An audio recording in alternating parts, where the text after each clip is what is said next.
You mentioned positivity you exude in a time like this when you've got a 4-game losing skid. How important is that for you to bring out there if you are that guy? I mean, we worried about last week. We always gonna, bring that into the week that we're trying to prepare for. I feel like that's not the way to go, and there's just so much more to be happy about than, you know, worrying about 4-game losing streak. Yes, this is our job and this is what we do, but it's not our life. It's not our person. Like, you gotta understand that, and that's how you bring joy. Comes from the inside. Like, it's not about like we winning games. Like, I'm super happy. Like, no, it don't work like that. Like, you wake up in the morning, you should be thankful. It's a grateful heart. That's all. Oh, what is up, Titan Nation? Thank y'all so much for tuning in tonight. I'm excited about this show. I'm not excited about what's been going on the last 4 games. It's been a hell of a month, for the Tennessee Titans and fans of the Tennessee Titans alike, and us YouTubers. We've been getting a lot of action because of all the stuff that's been going on, which is good for us. But hell, we're fans of the team, so we don't like negative stuff regardless. But yeah, we're gonna get to it, guys. I appreciate you guys tuning in tonight. I know it's later than we usually go live at. Y'all please tighten up the like button. Subscribe if you haven't yet. We got a few people in the house already. Sin City Titan in the building. Good buddy of mine, William Young, Titan Fox, Carrie. So we got Titans Time on. We'll bring him in a minute. Tyler, this is his wife from the Titans Time podcast. She says, "Tighten up, guys. Just popping in to say hello before I hit the hay. Got to get up at 4:30 in the morning. 4:30 in the morning for work. Good luck on the show and have fun. We'll watch later."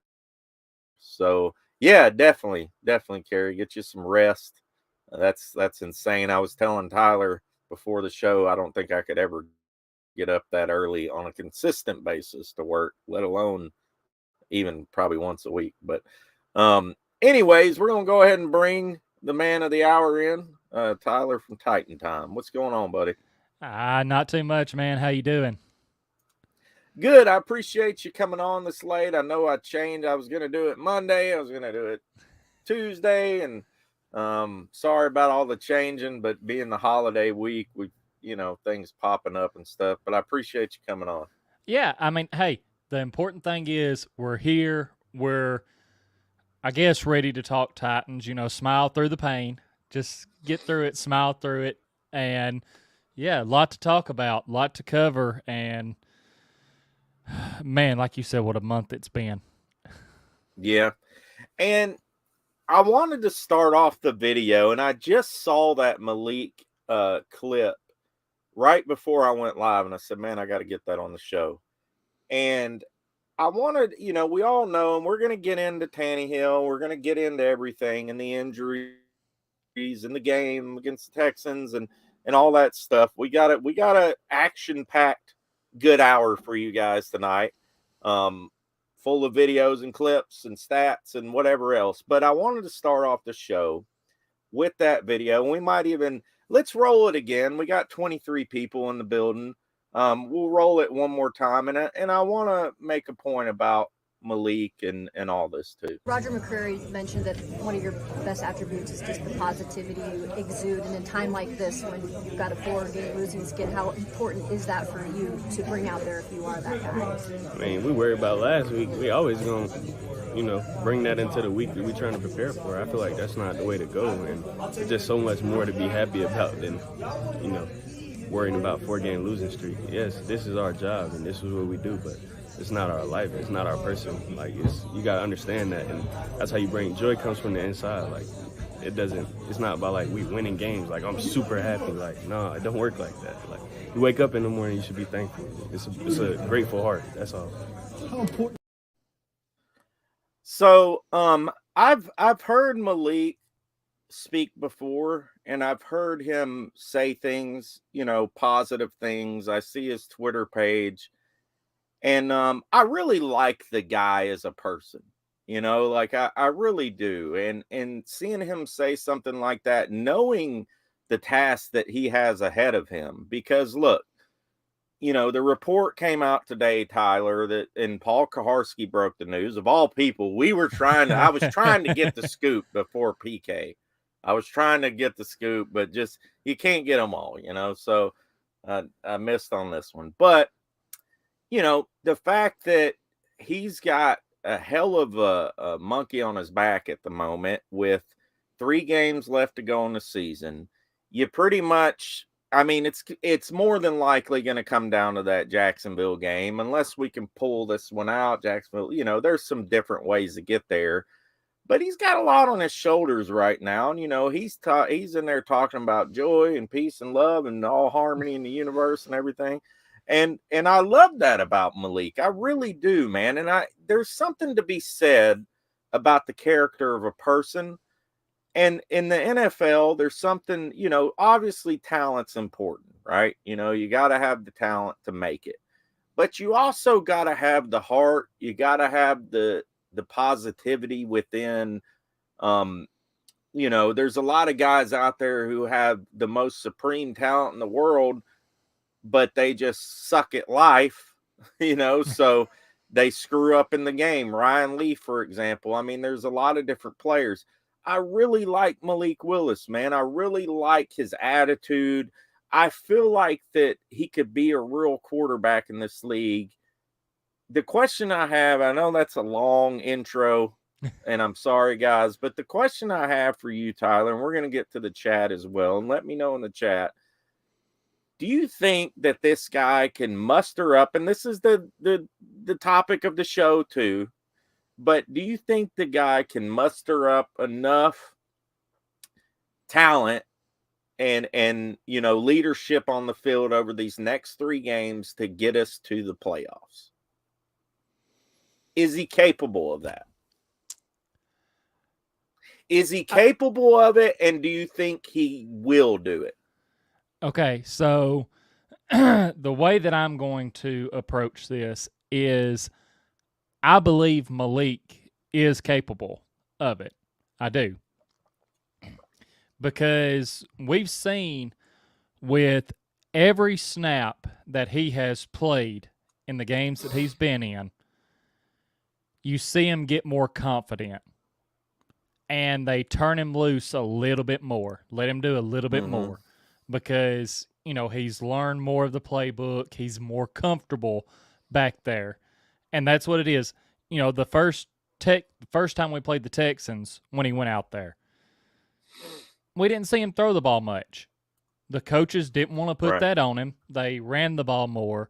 But we've been seeing, like when he came in against the Chargers, they were letting him rip it. And he had some good passes. So, he's building that confidence. And when he builds that confidence, that gives the coaches confidence to let him to open up more of the playbook. So, yes, he is capable of doing it. As for if he will do it, I feel like that's a entirely different conversation, not because of Malik, but because of everything going on around him. Because it looks like this week we are going to have just a patchwork of an O-line. Right. Our only lineman that actually seems to be healthy is just so happens to be the offensive lineman that none of us want to see out there. And that's Dennis Daly. Like the guy who has allowed the most sacks in the NFL, and somehow he's the only one that is not actually hurt. Like, well, he was on the injury report today for something for an abdomen.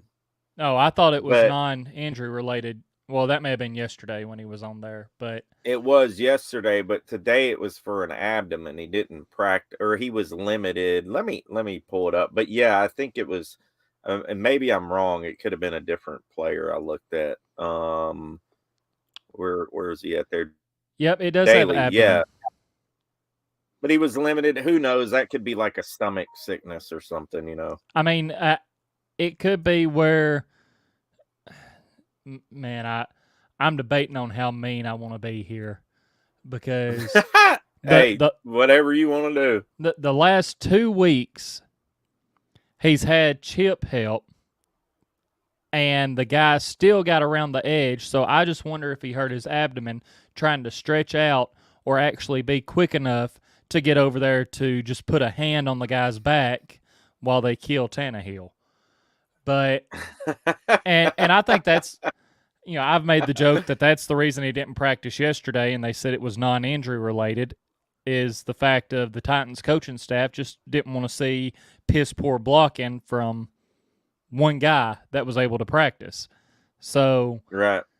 That's And that's kind of where I'm getting at with, if Malik will be able to do it, because the Texans, I mean, it's the NFL. Everyone, especially if your O-line is bad enough, everyone can get after the quarterback. But I'm not really worried about the Texans as much as, looking forward to the Thursday night game against the Cowboys, who are a team that are very good at getting after the quarterback. If we still have a patchwork O-line, then, I mean, it's going to be everything Malik can do to just run and not get absolutely destroyed back there. So, right. man, it's tough. Yes, he has the ability to do it, and I think we will squeak in. I think he'll barely squeak us into the playoffs. Well, I'm gonna one up you on the daily, being mean to daily, because I actually put together a little video, and well, actually, No Flags Film. It's No Flags Film video. He said I could use it, but I added some circus music to it, and this is like the last few weeks or throughout the year of daily, completely just getting blown up. And then we're going to get to your comments. A lot of comments today. We're going to get to those. But here you go. This is for all your viewing pleasures. Dennis Daly at his finest.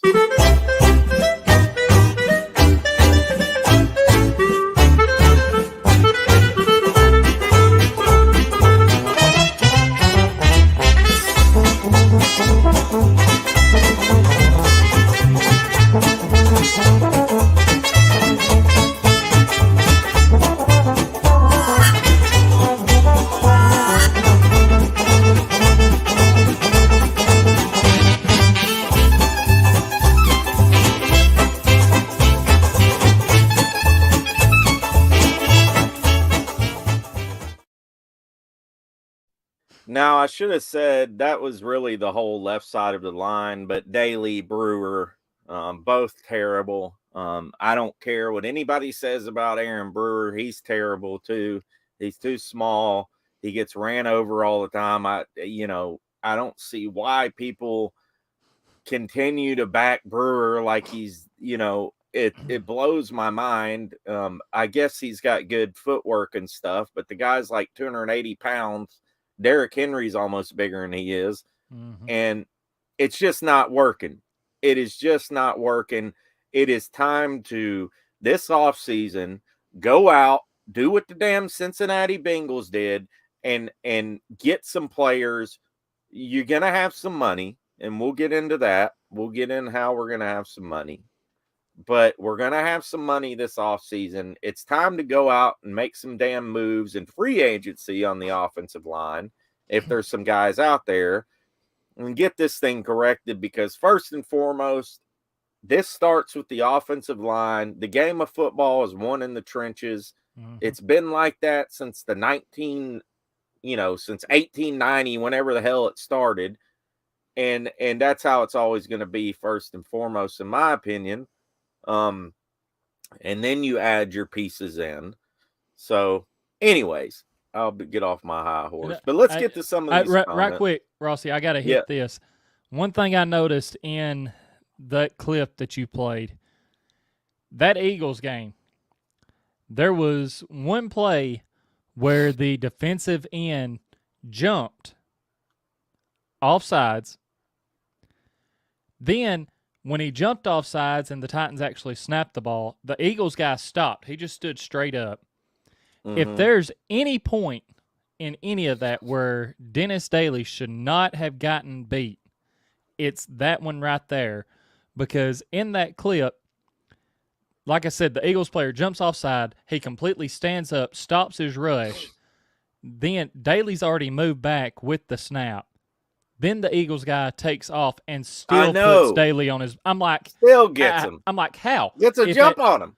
If at any point you should be putting that defensive end on his butt, it's right there when he completely stops his rush and stands up. That is going to be the easiest block you have. And he still gets put on his butt. I just had to throw that in there because when I seen it, I was like, you've got to be kidding me. Yeah, I saw it in game. I remember that.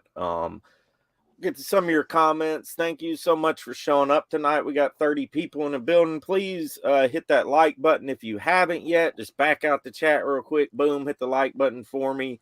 Subscribe if you haven't. I've seen some new names in here tonight, Tyler, and I've seen, a lot of old faces too, a lot of old names. Sin City Titans been in here. JT, Donnie D, MF Loco, William Young, Titan Fox, Navy Knight. Thank you, sir. Thank you so much for the nice comment. I appreciate that. Ashton Fiddler is in the building. Who else we got in here tonight? JT, it's a William Sung, Titan South. Oiler Titans in the building too. The 615 podcast, who says, "What's up, Rossi? Magic number is 2 to win the division." And Sin City Titans said something else about, I think if we win 2 and Jags lose 1, we're in, or it comes down to week 18, something like that. 615, who else we got in here? Well, Derps is in the building too. We got Kent in here, Kent Woods, and Kent, man, I see where you're saying the Titans are garbage, and you've been saying all year, glad you no longer support the dumpster fire of a team. But Kent, I seem to remember a time where the Titans at track was going up, and I think I remember you coming back to the right side here now. Come on now, we need to know which one it is. Hey, I love Kent. He knows that. I'm buddies with him, friends with him. But he's been to a few games this season. Don't let him lie. Don't let him lie in the chat. Y'all get on him, man, because he's been to a few games. But Kent's a fan, right? He just gets a little overzealous. We love Kent. The Titan Upload Network loves Kent. And but he's always on. He's always on something there. Just got to give you a hard time, Kent. Oh yeah, of course we do. Az Mick is in the building. JT Derps, and let's get to I'm trying to get caught up here, guys, and I'm sorry I got kind of behind there for a minute. Let's see. Okay, 615 podcast says Malik has too much athletic ability to have to run for his life because of this dumpster fire offensive line. Yeah, and he does. And I do want to play a clip real quick. And this is from Malik against the Chargers. Let's play both of them. Might as well. They're only like 40 seconds total. So we'll play Malik against KC at the first. And that was, remember the first half of the KC game, Todd Downing was using Malik how he should have used him. And the second half, Todd Downing, decided to just basically say, oh, it's opposite day. Let's do opposite of everything he did right. But Malik first half of KC. Perfectly executed. What a difference between Malik Willis in this one and what we saw a week ago. Like that to the back shoulder to set up a touchdown. 2nd and 6, he will keep it around the edge, run past Justin Reed, get the first down and take it out of bounds at the 46. Illegal block in the back, offense. Asking him to do too much. Empty backfield from the 43 in the pattern, throwing sideline. So that's against KC. Let's play against Chargers last week. Willis. And it's caught for a first down. Chris Conley again, and there's no whistle. And now they'll say there is a whistle. Michael Davis touched him down. 2nd and 6. Willis thought about throwing it deep. Instead, he'll keep it, and he picks up the first down. Sliding down in LA territory. So, he did pretty well last week. Even the coaches said, I think it was Vrabel that said that was the most comfortable he's seen him. When he came in, he kind of provided us with a spark a little bit, and with 615's comments about the O-line, I guess the good thing, and you can comment on this too, with having a guy like Malik in there and having a crap O-line, is he's able to scramble and get away from it sometimes. Do you think, Tyler, that Todd Downing is capable of going back to that KC game in the first half and saying, this is how you use Malik Willis? Do you think he's capable of game planning for this guy at this point? I mean, we've seen it. I mean, we have, but the bad thing is we got to remember who we're talking about here, because you would think that if us just sitting here as fans can look at it and see the proper way to use him, that a guy that gets paid to call the offensive plays could make that connection. Right. But that guy seems to struggle with that. So, is he capable of it? Yes, because we've seen him do it. Will he do it? Probably not. And Sin City, on that, if he could throw a pass, go back to that clip that Rossi played from the KC game. Look at those throws. That one to Hooper was a dot. That one to Conley along the sidelines, Conley just didn't catch it. It was and he had a couple in that game where Malik put it right where it had to be, and the guys just dropped it. And I think I seen someone else comment about how Burks wasn't in the KC or Texans game. And that's another thing.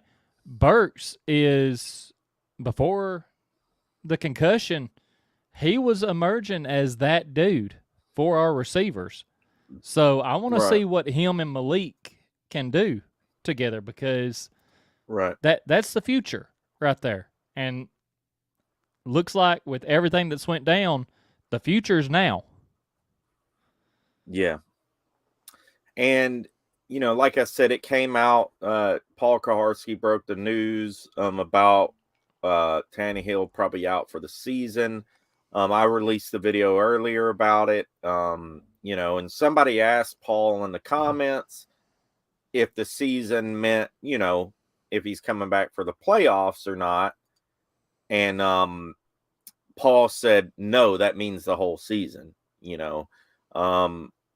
Interesting that they haven't put Tannehill on IR yet. I don't know, if there's some type of tear. I'm trying to find that out. If it's some, something going on there, if it's, or if it's just, it's so bad that he's not really going to need surgery. He's just like, it's just so bad that he can't really do much on it. I really question the coaching staff for letting him go back out there in the second half. He seemed pretty hurt. I understand he's a Warrior. I get that. I've gotten a lot of posts on Twitter, gotten a lot of flack, gotten a lot of people agree with me too. But I mean, your season's kind of on the line. It wasn't really a must-win game. So I don't know. That's neither here nor there, I guess. But the one thing I wanted to bring up, and y'all let us know in the chat too, and let us know what you think. I mean, could this be the end for Ryan Tannehill as the Tennessee Titan? If he's out for the rest of the season, you look at the cap next season, I think we could actually cut him and save some money. What do you think about that? Yeah. Man, I think shutting These- him down for if he's truly out the rest of this season, I do believe that, especially with all the holes that the Titans need to fill and fix, I feel like this is the end of his time as a Titan. And I hate that it ended this way, with it being an injury and him out the rest of the season. But we can just save too much money by cutting him. And like I said, just with all the holes that have to be fixed and filled on this roster, I think there's a very good chance that it's the end of his time here. Yeah, and as much as I hate to say that, and look, I like Ryan Tannehill. I don't think he's had a bad season personally. Mm-mm. You look at the offensive line, the way it's been this season, the lack of weapons, the injuries, and I had a lot of people on Twitter. I made a post saying, look at what he's had. Look at what he's had to work with. And there's some people that said, oh, well, he had that last year. No, we didn't. Okay, yeah. A.J. Brown and Julio Jones were on the roster. Was the offensive line better? Yeah. But they weren't great. You know what I mean? He was getting nailed all last season too.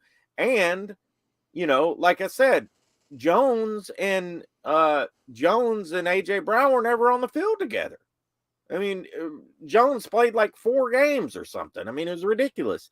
And Henry being out, I mean, of course, no, he didn't have anything last year. It was the same situation. You had NWI lining out wide as your number 1, number 2. Same situation as last season. The only time they all came back really together was the beginning of the season and the playoff game. And at that point, Henry coming back, they weren't on sync. They weren't on the same page. I really believe that's why they lost that game. I mean, not necessarily. I mean, Ryan Tannehill had a terrible game. Don't get me wrong. I'm not giving him credit for that game because he blew that game. But, at the same time, all these guys come back. You haven't been on the same page with them all season. I just think that your best shot of getting into the playoffs is with Ryan Tannehill. We don't have that now. So, I'm going to support Malik Willis 100%. But if it is Tannehill's last season with us, it's sad, man, because the guy literally had, 2 incredible seasons with us, brought us out of the dumps, a lot of respect for him. He's a warrior on the field. I mean, the guy was, that tent shot of him, I just thought was amazing. You never see players doing it. Here it is. Sideline Ryan Tannehill is in the tent as the training staff continues to work on the Titans QB. And he's trying to You never see players doing that. I've never seen a player do that. Maybe I never showed it, but I don't know, man. I just, kind of mixed feelings on that as far as that's concerned. But we'll see what happens. They might end up sticking with them as far as that goes. Any thoughts? Yeah, I mean, and that's the thing. And I seen where Power Hour brought it up in the chat is, until the new GM is named, we won't really know for sure. And there's a chance that Tannehill could be back. Like, the Titans may eat the cost of it and find other ways to get that extra money to try to fill some of the holes. I think it'll depend on what they feel like they have in Malik, especially over these next 3 games. And I see where I didn't even see Williams' comment at first, but, if Willis shows out, then Tannehill's gone.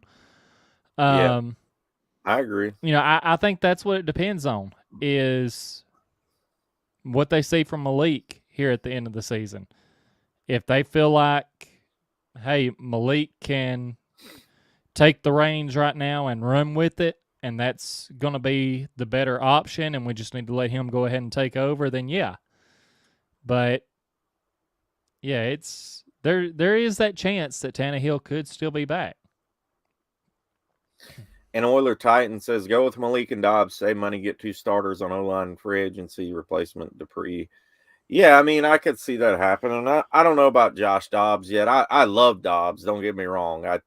I love Dobbs at Tennessee. Mm-hmm. I've really liked some of the plays he's made in the pros and, things like that. He's mainly played preseason games, but I've always liked Josh Dobbs. I don't know if he's, good for a number 2 or not. I haven't saw A to Z release a poll asking who should start this game, Dobbs or Willis. So I was like, come on, man. Like, y'all just had to do it.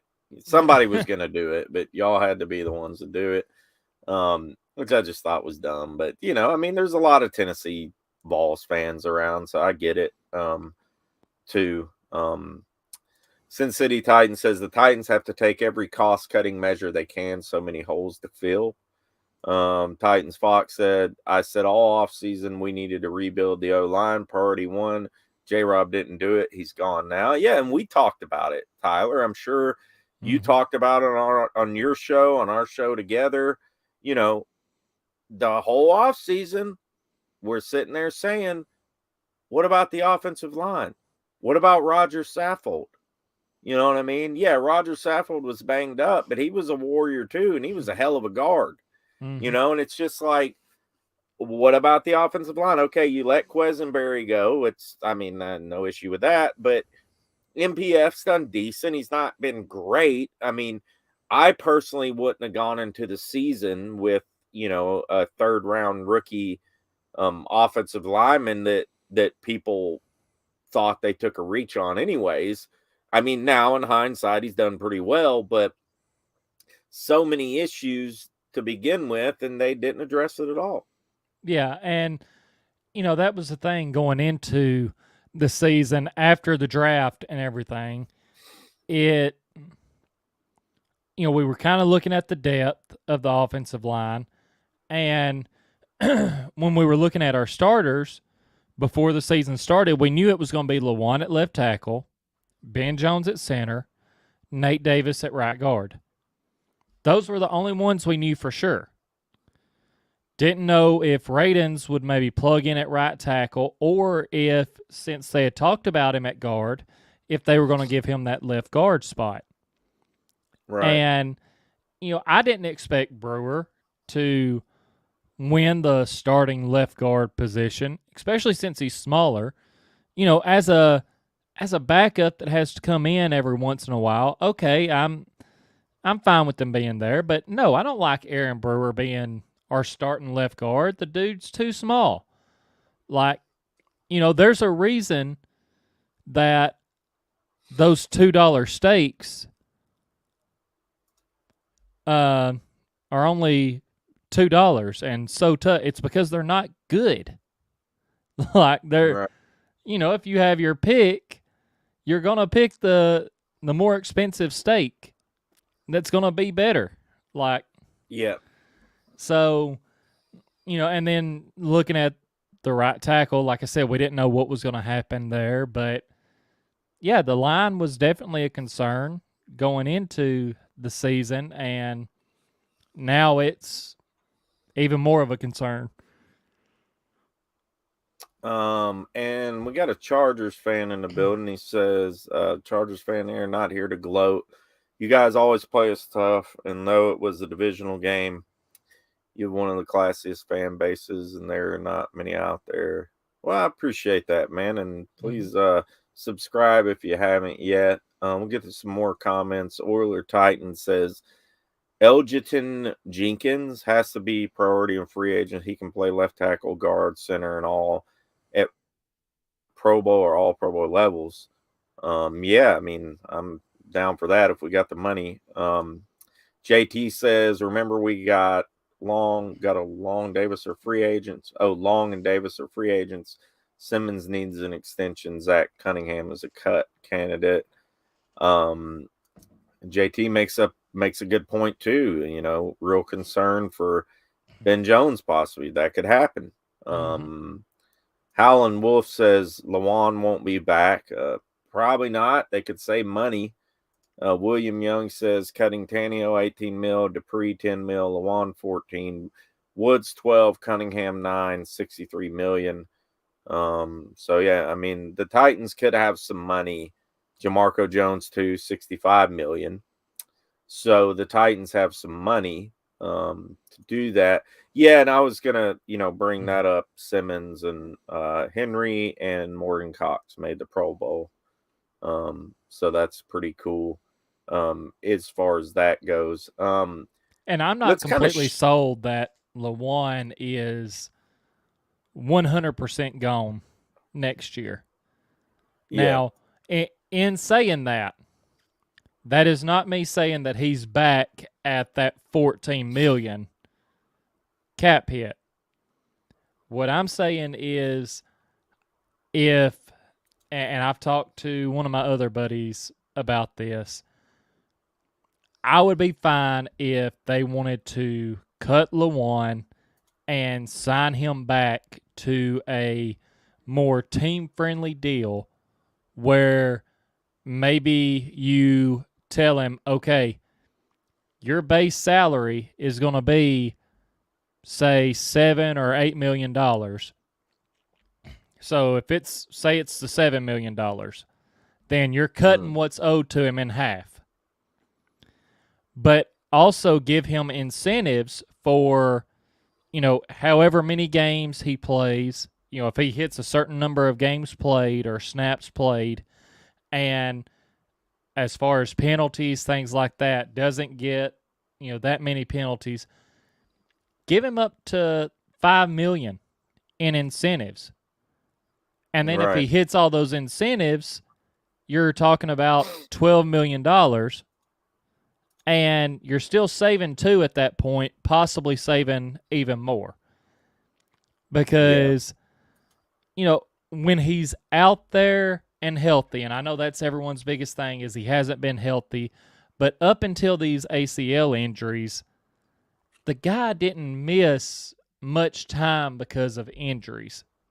I mean, these are the first major injuries that he's had. And from my understanding, it seems like the first time he tore that ACL and got it fixed, it was a botched job in getting it fixed. And now everything's actually been cleaned up like it should have been done in the first place. So, that's kind of my view on the Lawan situation is I'm not 100% sold that he's gone. But if he does come back, it's going to be for less money. Well, it's crazy. It was a botched job. You think all that, money they got, they at least get the right damn surgeon on the job, Yeah. What the hell? That's crazy. So, yeah, Stonehouse and Byard are alternates. Stonehouse should be number one, but sure there's a lot of vets out there and stuff who've had good seasons at the punter position. Kind of switch gears, talk about the defense, and like the Chargers fan was saying, we played them tough. Defense played great. I mean, yeah, they let up the 2 passes at the end, but they were on the field the whole freaking game. I want to play this play, man, just because it was so incredible. I mean, that play, and y'all know what I'm talking about, the McCreary and Kalu. My God, what a play. On the right side, who can go up and get him too. Herbert looking deep, throwing one up from Mike Williams, and it's intercepted. Did he get the feet in? Yes, a touchback. Joshua Kalu off the deflection. McCreary deflected it, and Kalu has his first NFL interception. Trying to throw that jump ball. It's a little bit beyond Mike Williams, and he tosses it back in. What a play. That is an unbelievable play by McCreary, throwing it back to Kalu. It wasn't a deflection, it was a pass. It's kind of like volleyball when people who don't know how to play catch the ball and throw it to somebody else. That's fantastic right there on the sideline. Just an amazing play as the Chargers figured, hey, we'll throw one up in the end zone to Mike. Incredible. I mean, in Roger McCreary, man, I mean, this guy, probably the best draft pick we've had this past season. Just amazing, man. I when I saw that play, you know, and I thought too, they're going to try and take this away from him. Say it was some type of forward or whatever. They were talking about the pass being. I was like, dude, that what an amazing play, right? Yeah, for sure. Like whenever I seen it, I was like, I seen him go up, and I was like, there is no way he can come down and bounce. And I was sitting there thinking, like, it was almost like it was in slow motion. I was like, knock it back to someone in bounds. Like, just don't give the Chargers a chance at the points here. And he did it, and just all around the way things worked out with that, him not stepping out of bounds before he jumped to do that, actually getting it out of his hands before he hits the ground, and then Kalu being able to toe tap like crazy. Like, just everything about that play was beautiful. Yeah, it was, man. It was amazing. You know, he's a guy that's just been, you know, he's gotten beat a few times, but all in all, I mean, he's held it down, man. And somebody brought up this point, Oiler Titan with the fire comments tonight. He says Fulton has missed at least 5 games a year in all 3 years. Yeah, I mean, I'm getting kind of, you know, over Fulton. I mean, he's good when he plays. He gets beat from time to time. I think he could be a great cornerback. He just can't stay on the field and be consistent. You know, it's hard to come in a game, miss a game, play a game, miss a game, and keep up that level of consistency. It seems like to me, it's like the first game he comes back every time off injury, it's kind of, you know, hit and miss Fulton. He's, you know, getting beat some here and there, and then he kind of, you know, the next game gets better.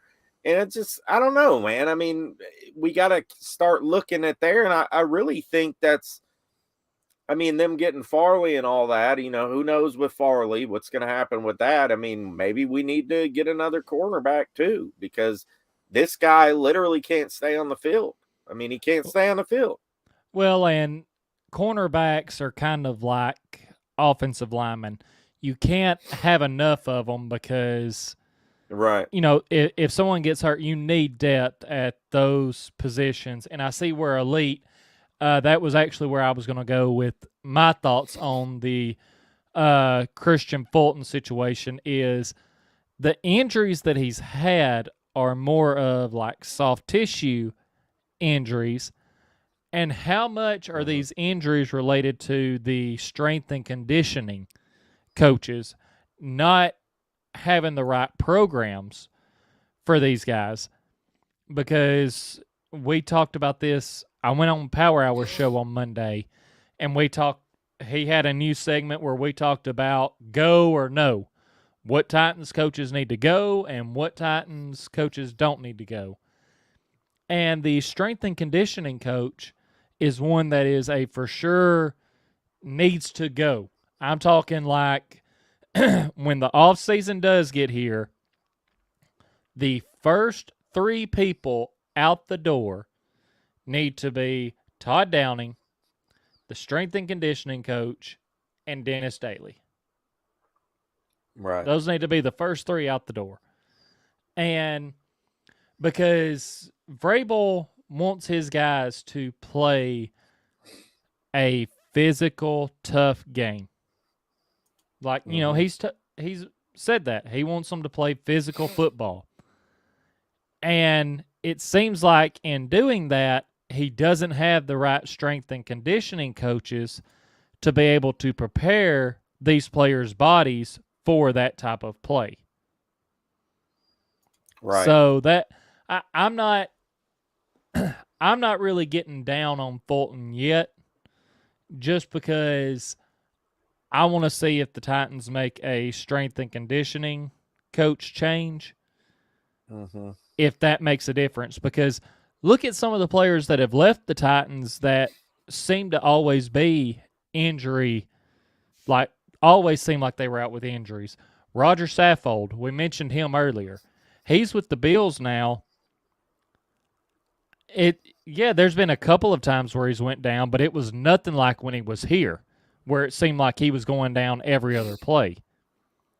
Look at A.J. Brown in Philadelphia right now, who he had injuries here in his time with the Titans. All season he's been good. And, he's maybe had one injury where he was out for a little bit.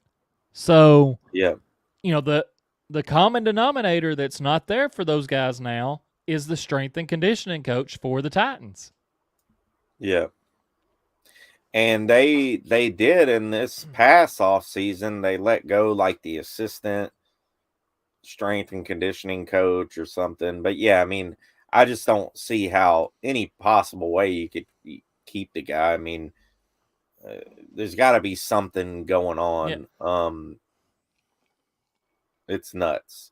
Okay, Pelican. What's with the Titans having injuries? And I'm gonna let Kevin Byard answer this for you. I ain't gonna lie to you. I don't know what's going on. Like, I don't know. I don't have any answers for you. I don't know injuries. Like, I've never been a part of anything like this. Like, you on the sideline and it's like you see guys come out, guys go in, and then kind of scramble the sideline trying to get replacements, and it's just like I said, I don't got no answer for you, but it's one thing that you kind of just try to just block out your mind when you're on the field and you're on the sideline, because you understand that we got to play. Whoever's out there, they got to go out there and try to execute. Getting ridiculous, though. I mean, clearly, I mean, you think it's ridiculous, I'm sure. So I mean, everybody does. I mean, I don't know. I don't really know the formula behind it.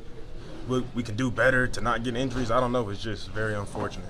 Y'all definitely realistically be able to withstand that. Yeah, I mean, honestly, I wish we can have like somebody else come answer these questions for y'all, because like I don't really know what to tell y'all, for real. Like, I'm trying to go out there and play as many snaps as I can for this defense and be out there and be available. I love it, man. I loved his candor after this game. He finally left the diplomatic, I'm the speaker of the team podium, and he got real with it. I want to play this clip real quick too while I have it up here. And this was during the same interview. I really see a difference. I mean, we lost. So I mean, that's probably the biggest thing I've been saying. We've been losing. We lost 4 straight, so I don't know. Things slipping away? It seemed like it. I don't know. Jaguars one behind you now. I mean, we lost. I mean, the division's still there, but personally, I can care less about that. Like, I'm not really into.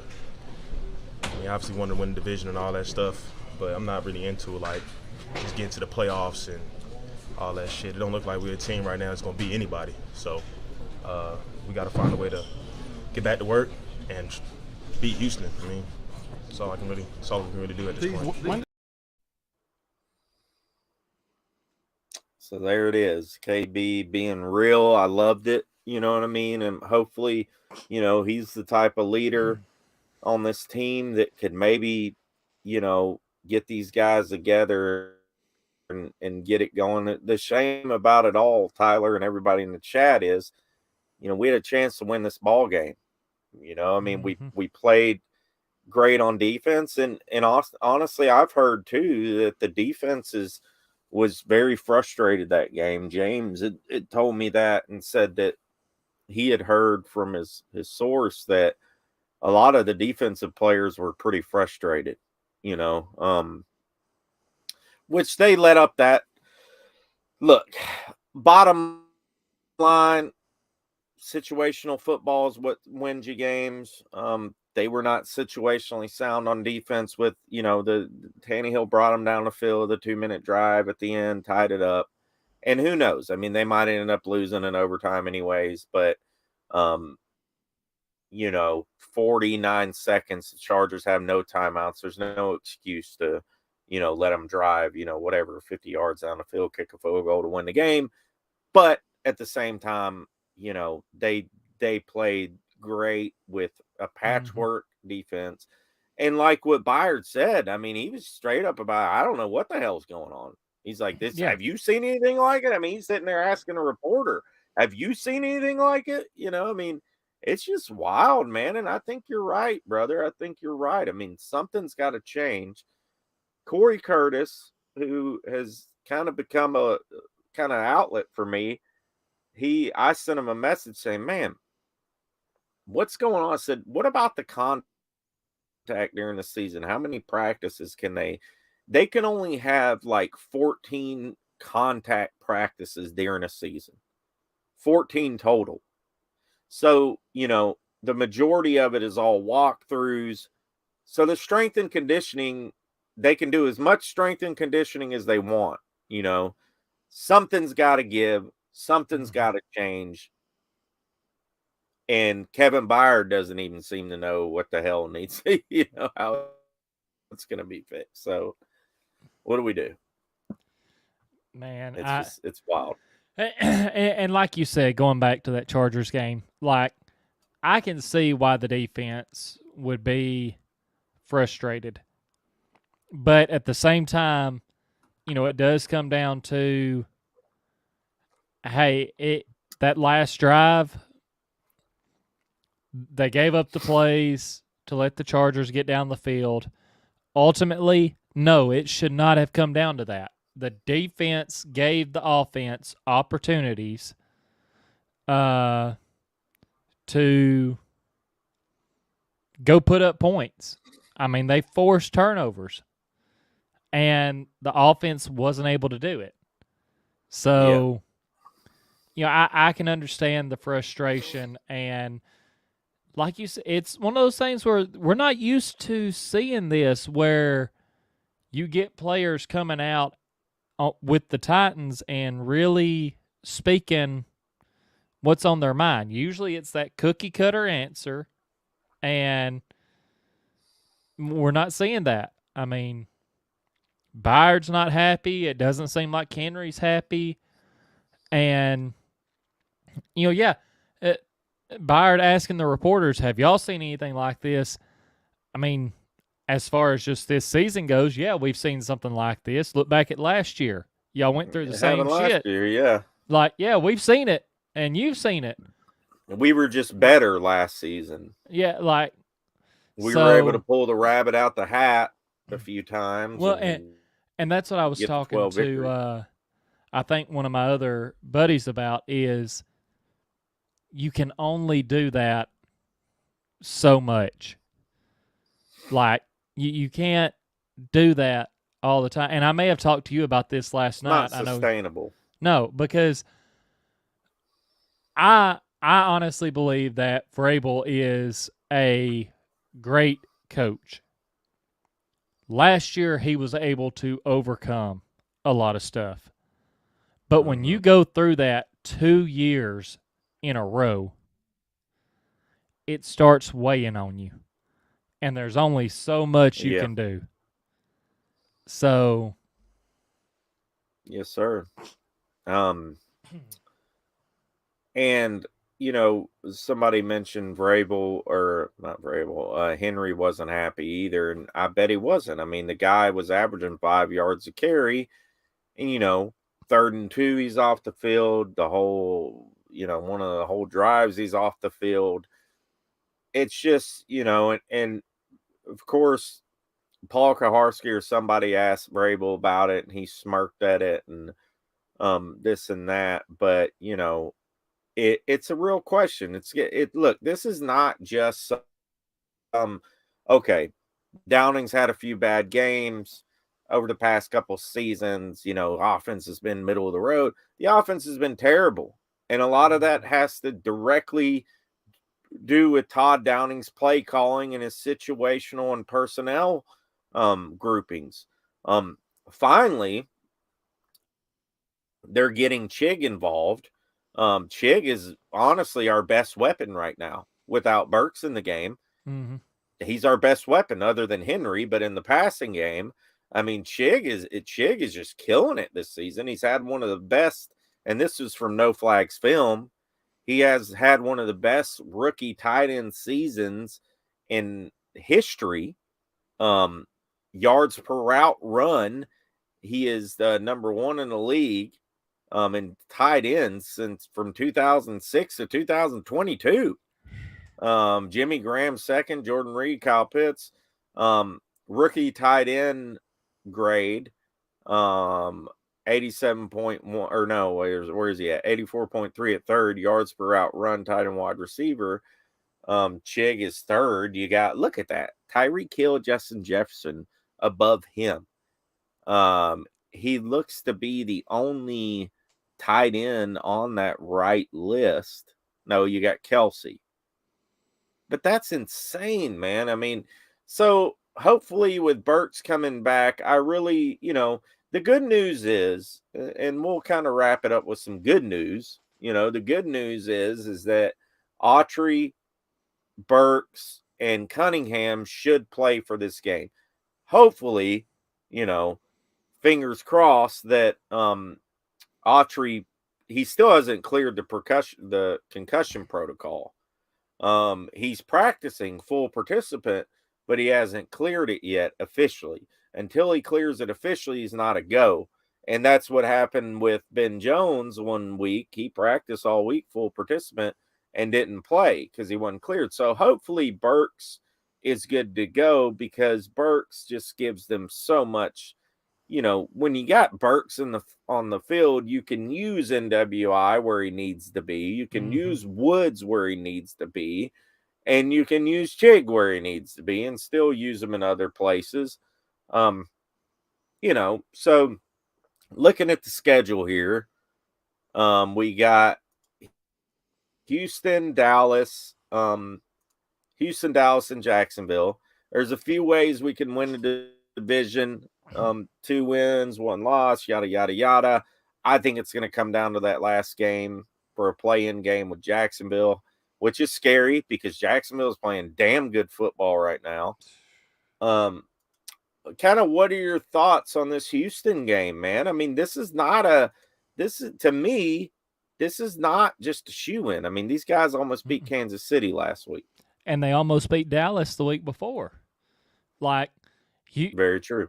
Houston's been playing, I'm not going to say good football, but competitive football over the last couple of weeks. And they're no pushover, especially when you look at the fact of Dallas's offense and Kansas City's offense have been playing better than our offense. They're easily better. And I would say mainly because of all the injuries, Dallas's defense is more consistent than our defense. So, for Houston to be able to, because I believe they scored 23 on Dallas.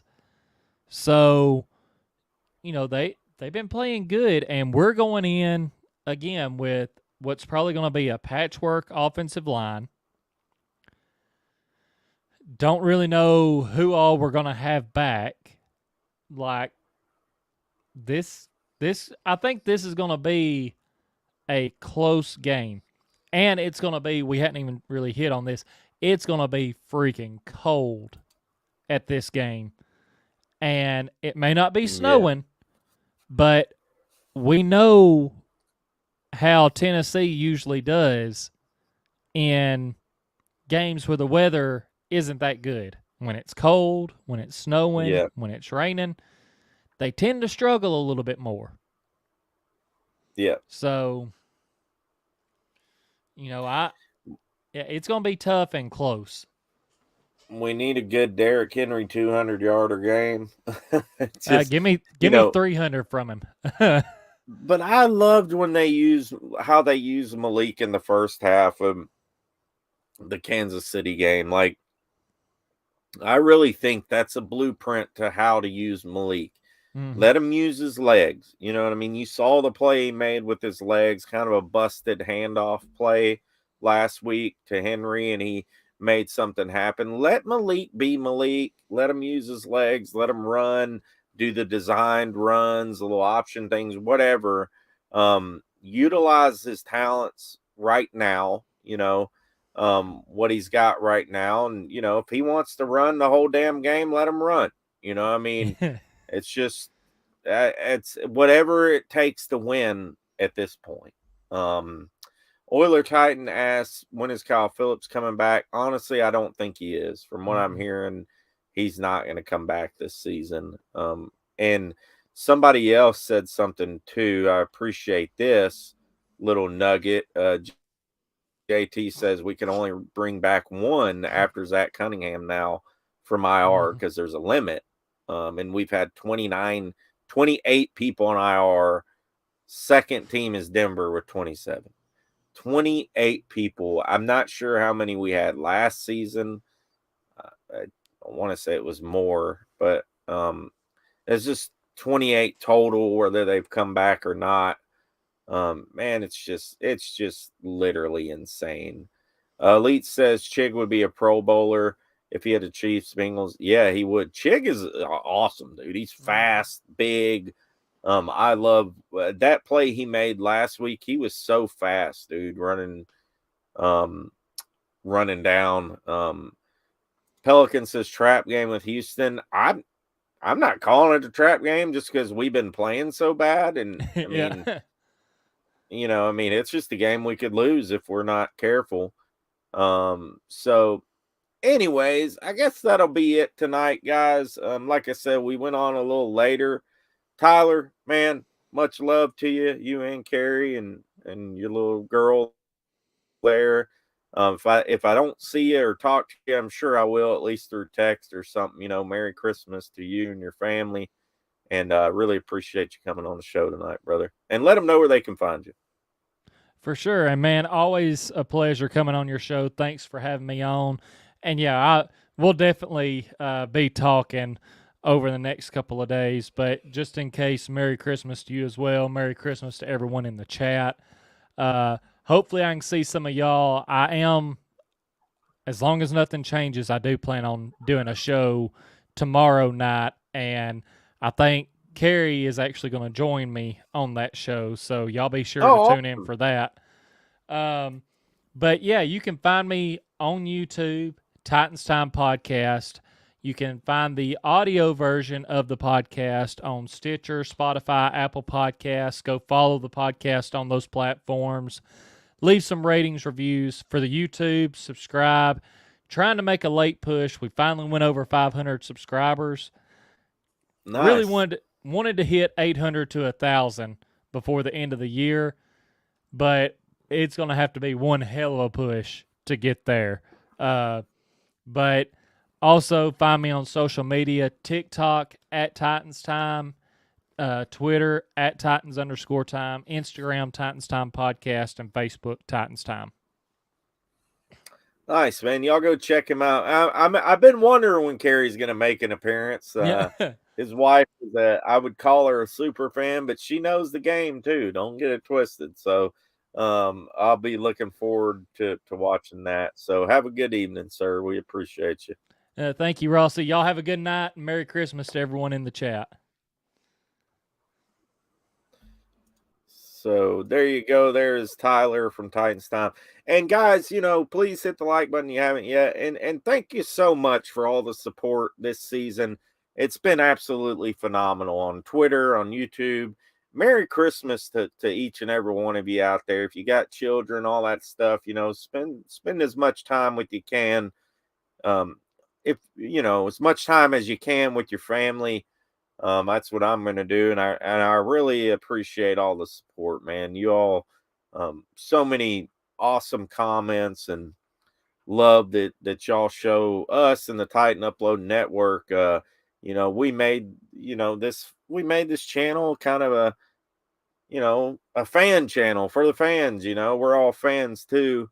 You know, check out my Twitter if you can. We're getting a lot of play on that.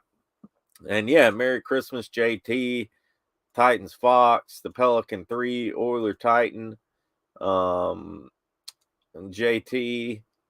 Let's see here, Derps, everybody, man, Sin City Titan, my brother, everybody in the chat. We really appreciate you. And yeah, we'll end her there. You know, stay tuned. We'll I don't know if we'll get another show in before Saturday. Probably not. This will probably be it for the week considering the holiday. But I'll definitely be doing a show probably Sunday. We'll do like a post-game live show about Houston. If there's anything breaking that comes down the pike, of course we'll release it. I release a lot of short videos too on my channel. You know, 3-minute, 5-minute videos. I'm always putting stuff out there. So if there's anything that comes down, of course, we'll release a video like that. But we'll have something set up for Sunday, so you guys come and join us if you can. And happy holidays to each and every one of you. Much love, many blessings. Anybody who's going through anything, man, you know, we're there for you. Prayers to you and everything else. So, yeah, tighten up that like button. We appreciate you very much. And we'll see you on the flip side after Christmas. Tighten up.